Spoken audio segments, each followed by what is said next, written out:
Bonjour à tous les amis, juste 10 secondes avant de commencer cette vidéo, je vous rappelle que mon livre est dispo dans toutes les librairies de France ou sur Amazon. 255 pages où je vous plonge dans tous mes souvenirs de cinéma, dans mon petit vidéoclub perso. On en est hyper fiers et pour le commander, le lien est dans la description. Je vous retiens pas plus longtemps, on se lance dans la vidéo.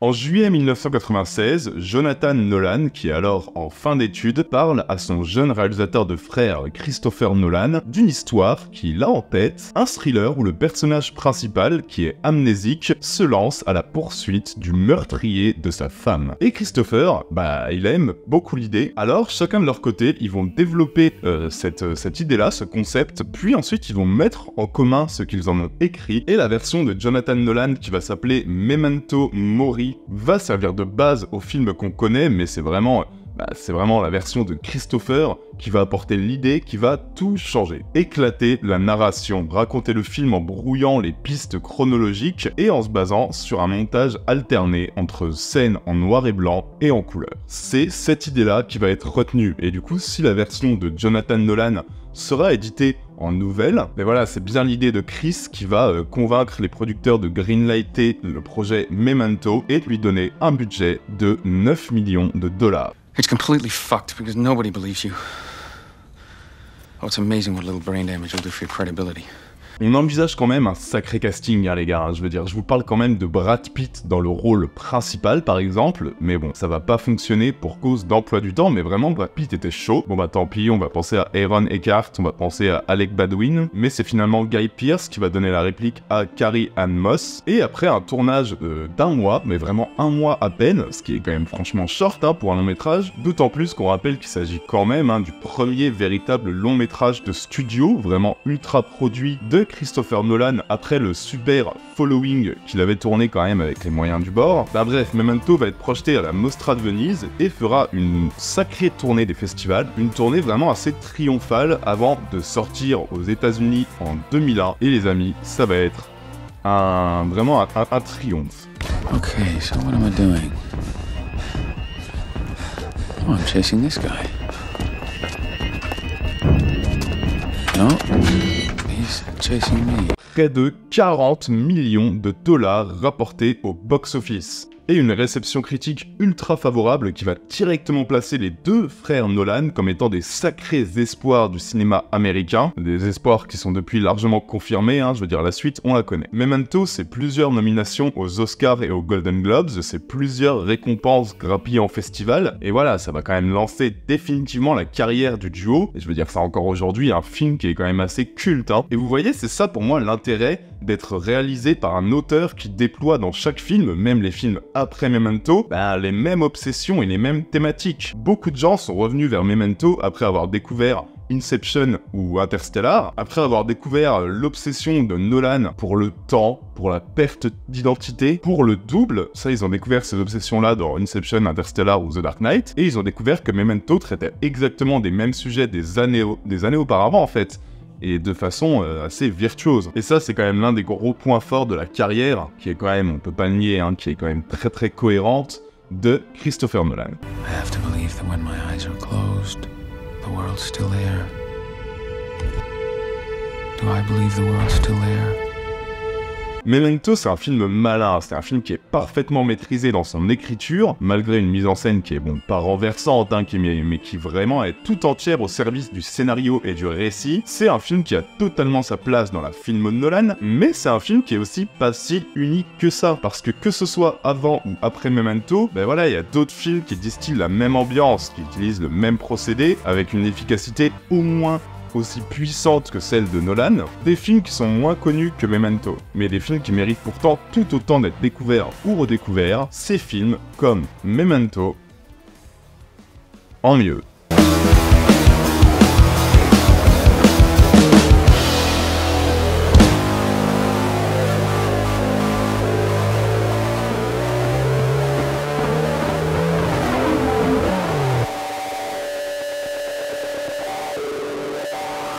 Et vous allez voir, hein, j'ai pas mal de films pour vous et j'ai des sacrées surprises dans ma besace. Mais pour commencer, je vais vous plonger dans un thriller, mais vraiment un thriller diabolique, avec un scénario qui est délicieusement retors, un film espagnol qui est sorti en 2016, qui est réalisé par Oriol Paulo, qui est vraiment un cinéaste spécialisé dans le film noir, un film qui s'appelle L'Accusé. Alors, notre héros, c'est le jeune Adrian, qui est un businessman plutôt en réussite, hein, et pour qui la vie est plutôt douce, sauf qu'un matin, il se réveille à l'hôtel à côté du cadavre de sa maîtresse, Laura, qui est photographe de mode. Bon, du coup, évidemment, hein, très vite, il est accusé d'assassinat, et le temps presse, vraiment, son avocate le presse, parce que l'accusation a un mystérieux témoin dont l'identité est tenue secrète, on sait pas qui c'est, mais ce témoin veut témoigner contre Adrian et a sans doute quelque chose contre lui. Notre héros a donc quelques heures pour découvrir la vérité et il va se plonger dans ses souvenirs, essayer de remettre l'histoire dans l'ordre, dans un récit qui va exploser toute chronologie et qui va jouer sur une multitude de temporalités différentes pour comprendre ce qui s'est passé et qui a pu tuer sa maîtresse. Bon les gars, si ça vous fait pas penser à Memento, je sais pas quoi vous dire, hein. Et vraiment, ça me donne un film où chaque détail compte. Un film qui est hyper bien écrit et un film au suspense étouffant. Yo no he hecho nada. ¡Túmbese! ¡Quieto! ¡Al suelo! ¡Había alguien dentro! ¡Al suelo! ¡No se resista! ¡Todo el mundo fuera! Le cinéaste, Oriol Paulo, c'est un sacré cinéaste déjà, hein, franchement ça vaut le coup de découvrir ses films. C'est le scénariste de Les Yeux de Julia qui est absolument génial notamment, et c'est un mec qui se dit complètement amoureux des films de Hitchcock. Et ça se ressent vraiment dans ce pur film noir qui a un récit encadrant en quasi huis clos, et qui déploie ensuite une multitude de récits encadrés qui eux prennent la forme de flashbacks et qui sont autant d'indices sur ce qui s'est vraiment passé. Et vraiment tout s'imbrique à merveille dans une espèce d'énorme machine qui joue en permanence avec le spectateur, parce que le cinéaste sait ce que le spectateur va penser à la suite de tel ou tel indice, et il s'amuse vraiment à nous prendre en permanence à contre-pied, mais toujours avec une sorte de douce ironie. Il s'amuse avec ce qu'il veut qu'on sache et ce qu'il veut qu'on ignore. Enfin vraiment, il y a un jeu permanent avec le spectateur, et ça, moi je trouve que ça donne un film qui est quand même très ludique, parce que ouais, c'est finalement assez agréable en fait de se faire balader, et en fait on en redemande, et je pense que c'est aussi ce qui marchait beaucoup dans Memento, d'avoir un cinéaste qui nous balade dans son univers. Et ce qui est bien, c'est que L'Accusé ne ressemble jamais à un pur film à concept, à un film de petit malin qui pourrait être finalement assez superficiel. Non, en fait L'Accusé, ça raconte quand même énormément de choses, et ça le fait avec une science de la réalisation, du découpage et du rythme qui est assez extraordinaire, hein. Mention spéciale d'ailleurs au personnage féminin, qui est ici bien mieux traité que chez Nolan. Bon, ça en même temps c'est pas très surprenant, on sait que Nolan, les personnages féminins c'est toujours un peu compliqué. Bien souvent chez Nolan, les personnages féminins ne servent qu'à caractériser ou à servir de but aux personnages masculins. C'est souvent le gros problème dans l'écriture de Nolan. Mais en tout cas, ici, alors j'évite tout spoiler, mais croyez-moi, tous les amoureux de Memento et même des films de Nolan en général se doivent de foncer sur ce grand thriller. Vraiment, j'en fais pas des caisses, les amis, c'est un grand film. C'est vraiment un grand film, L'Accusé. Il est vraiment trop méconnu et trop mis de côté par rapport à ses énormes qualités, donc vraiment, n'hésitez pas à le découvrir. Y los Garrido sospechan que los culpables son usted y su amante. Estando ella muerta, solo les queda usted. ¿Qué le sugiere este puzzle? Franchement, on commence vraiment très fort avec ce film espagnol qui est hyper étouffant, et je vais pas baisser en intensité avec le deuxième film, les amis, hein. On va se rendre chez nos amis américains pour un film sorti en 1978. Un film réalisé par ce gros porc de James Toback, qui a, vous allez comprendre, je place le contexte, été accusé de harcèlement sexuel par 38 femmes, y compris Julianne Moore, à la suite de l'affaire Weinstein. Et il serait en train de croupir en tôle si la justice américaine n'avait pas considéré les faits comme prescrits. Je voulais vous placer le contexte là quand même, vite fait, avant de reparler cinéma, parce que voilà, c'est quand même toujours important de savoir de qui on parle, surtout que ça se sent dans ce film, et je sais que ce sont des faits qui peuvent conditionner le visionnage de tel ou tel film pour certains, donc je veux que vous soyez au courant avant de découvrir ce film quand même assez fou, qu'est Fingers. Bon, alors Fingers, vous le connaissez peut-être sans le connaître. Jacques Audiard en a fait un remake qui est quand même bien inférieur à l'original, avec De battre, mon cœur s'est arrêté. Mais bon, Fingers, c'est aussi et surtout Harvey Keitel qui est dans un vraiment de ses meilleurs rôles, et c'est pas peu dire. Il incarne Jimmy qui rêve de devenir un pianiste célèbre et renommé. Bon bah ça va, mais dans les faits, Jimmy c'est surtout le fils d'un mafieux ultra brutal pour qui il recouvre des dettes et qui tabasse allègrement tous ceux qu'il rencontre. En plus de ça, bon bah Jimmy est amoureux d'une femme sans que ça ne fonctionne. Bref, Jimmy a quand même une petite vie de merde en soi, et ça donne un thriller assez palpitant, Fingers, qui est vraiment un mi-chemin entre Taxi Driver et Memento. En tout cas, moi j'ai retrouvé la même ambiance hyper brute et hyper sèche que chez Nolan, ici poussé encore plus loin pour devenir un film vraiment oppressant, un film plein de rage, et au personnage principal qui aurait quand même bien pu conditionner et influencer l'écriture de Memento. I can't. I fucking need you to want me. If you don't want me, I fucking can't do anything. Sauf que voilà, la caractérisation, comme je le dis, elle va ici bien plus loin que ne se le permet Nolan. Le personnage de Harvey Keitel, c'est vraiment un fou furieux en fait, qui est constamment frustré par son impuissance, une impuissance qu'elle soit sexuelle ou sociétale. Je veux dire, on sent en un regard que le gars est complètement malade, qui se sent persécuté par tout le monde et qui cherche une espèce de vengeance brute et sèche contre on ne sait pas qui, et en fait plutôt contre le monde entier. Et ça c'est un peu ce que De Niro parvenait à faire aussi en un regard dans la peau de Travis Bickle dans Taxi Driver. Et cette impression d'ailleurs elle est assez renforcée par la manière de filmer New York, qui est ici très typé Scorsese quoi. Il y a vraiment un regard profondément réaliste posé sur ces rues brutales, hyper crades, et il y a ce anti-héros très nolanien finalement, qui vit dans une solitude profonde sans être capable de changer. Un personnage qui vraiment lutte en permanence contre ses péchés. Et avec le contexte que j'ai donné plus haut sur la vie du réalisateur, c'est quand même presque...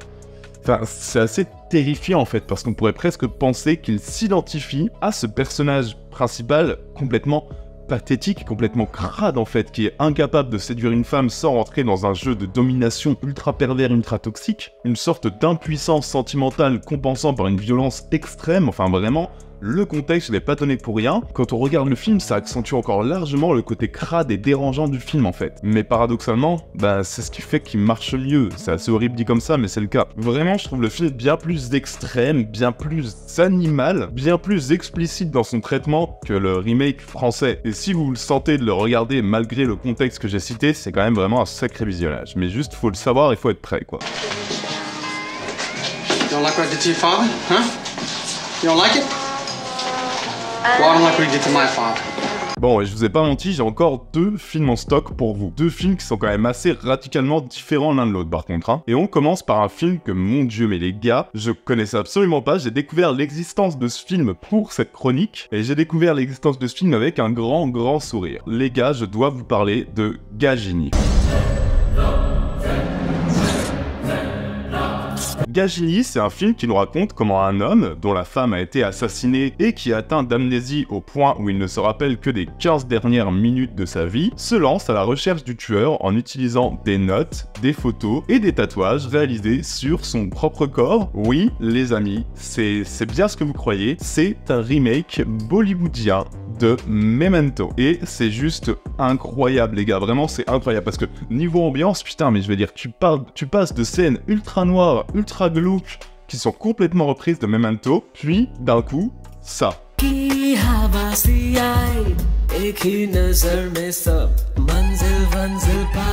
Et alors je veux pas juger de Bollywood parce que c'est un monde que je connais assez peu, mais du coup le visionnage est juste incroyable quand tu connais Memento quoi. Franchement, moi j'ai passé tout le visionnage à être dans un état de transe, mi-sonné, mi-ahuri, mi-captivé, parce que le film part dans tous les sens. Il se donne l'aspect d'un pur thriller noir et te cale d'un coup des scènes de comédie musicale hallucinantes. Je veux dire, c'est un improbable mix entre Seven, Memento et La La Land quoi. T'as une brutalité sèche et du coup une ambiance comédie musicale qui pop de nulle part, et vraiment les gars, je me suis régalé en fait pendant ce visionnage. J'ai passé un visionnage de fou. C'était un bonheur quoi. On dit souvent que Nolan c'est un réalisateur qui a quand même tendance à se prendre parfois un peu trop au sérieux, un peu trop premier degré. Bah pour ceux qui pensent ça les gars, bah là vous avez la pépite, hein, vous avez ce qu'il vous faut. Je m'attarde pas trop sur Gagini, mais je voulais au moins évoquer son existence quoi.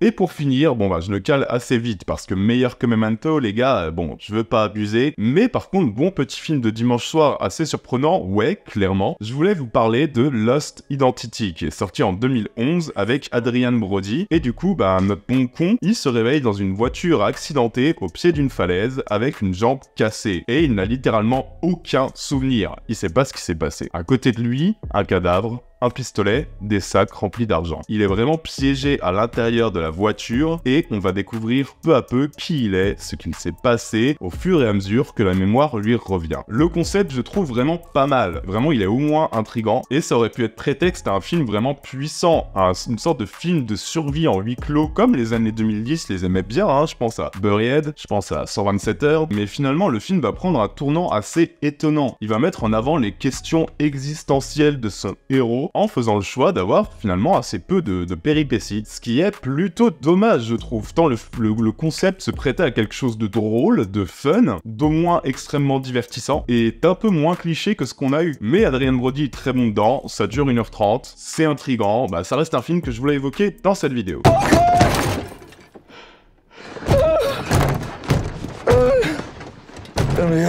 Voilà les amis, comme d'habitude, vous savez que c'est vous qui pouvez choisir le thème de la prochaine vidéo, et je vous propose soit The Truman Show en mieux, soit Donnie Darko en mieux.